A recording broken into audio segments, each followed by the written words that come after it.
Oh.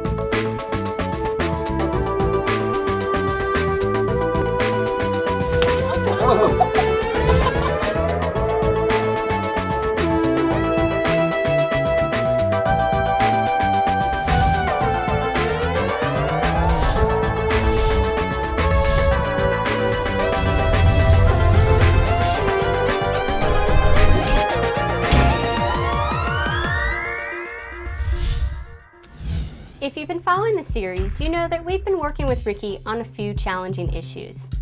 Well, this week we decided to take her to a garden setting where it was a new opportunity for us to expose her to some of the same issues but in a different environment. One of Ricky's big issues is her dog distraction. She's able to walk by calm dogs, but at the garden, there was a huge agility course set up.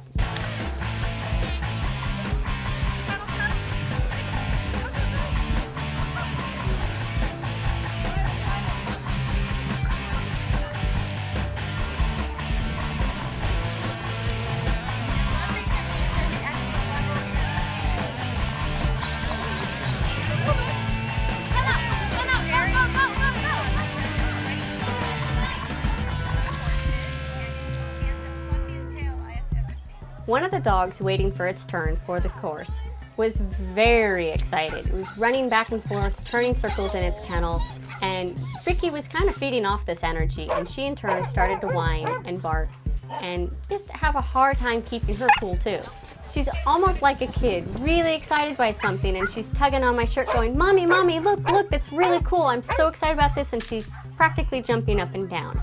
She's not lunging at these other dogs and trying to get to them. She's just very animated and very excitable. So I'm hoping she will eventually outgrow this, but we're kind of running out of time. At the garden, there were some alpacas, and this is the first time she's seen anything like this animal, and it proved to be something she was really curious about. For some reason, she didn't seem fazed by the alpacas at all. She was very curious and even sticking her nose through the portable fence that was keeping them enclosed. Now, there was a really sweet black lab that was in the fenced area with the alpacas. And at one point, the lab got out from the fence and came up and greeted Ricky. Now, this lab was very calm, so in turn, Ricky was really calm, and she handled this loose dog way better than the way she handled the agility dogs.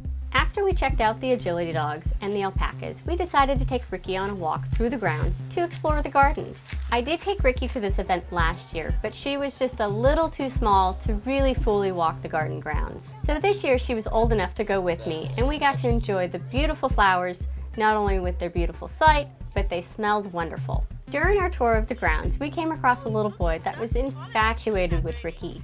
He was really excited by her and was grabbing handfuls of little rocks and actually throwing them at Ricky. Awesome. This didn't excite her at all, didn't faze her one bit. She just kind of sat there and just dealt with it. He wasn't in danger of injuring her because he was just a small little toddler, and it was actually kind of amusing watching his parents try to control him. But Ricky handled it really well, and I'm really proud of her. While we were walking through the garden, we couldn't help but stop and take some beautiful pictures of Ricky. Now, I did remove her head collar for most of these pictures because, well, she's just a lot cuter without wearing it. And being a crowded event, it gave us a great opportunity to work on her sit and down stays. This was a new challenge for Ricky. I haven't really asked her to sit or down stay and walk away from her with a big crowd around before. She did really well. She did everything I asked and stood still and allowed me to take some pictures of her. So even though she does have a few issues, she's got a lot of positive things going for her. Now, if you've seen previous episodes, you know that Ricky loves to swim. On our tour of the grounds, we did come across a swimming pool and decided to take Ricky up to it. Now, this is the first time she's seen a pool that she has not been allowed to get into. So we took this opportunity to teach Ricky when it's okay to get in a pool, when it's not okay to get in the pool. And it's definitely not okay for her to try to jump in a pool when she's working. She's got her jacket and head collar on, so this indicates to her that she's on the job. She was very eager to go up to the pool, so I didn't let her get all the way to the edge because I couldn't guarantee that she wouldn't try to jump in. The only thing that kind of got to her were the pumps that were pumping water into the pool. She's very attracted to pumps and water fountains and just basically the movement of the water. Now, I did take her back and forth around that area a few times to desensitize her to it, and she did really well. So she's well on her way to understanding when it's okay to play in the water and when it's not. Ultimately, Ricky will decide whether or not she wants to be a guide dog. As puppy raisers, it's our job to expose her to as much as possible and help her get past any issues she may have. So keep watching, and we'll see if Ricky decides whether or not she wants to be a guide. We'll see you next time on Growing Up Guide Pup.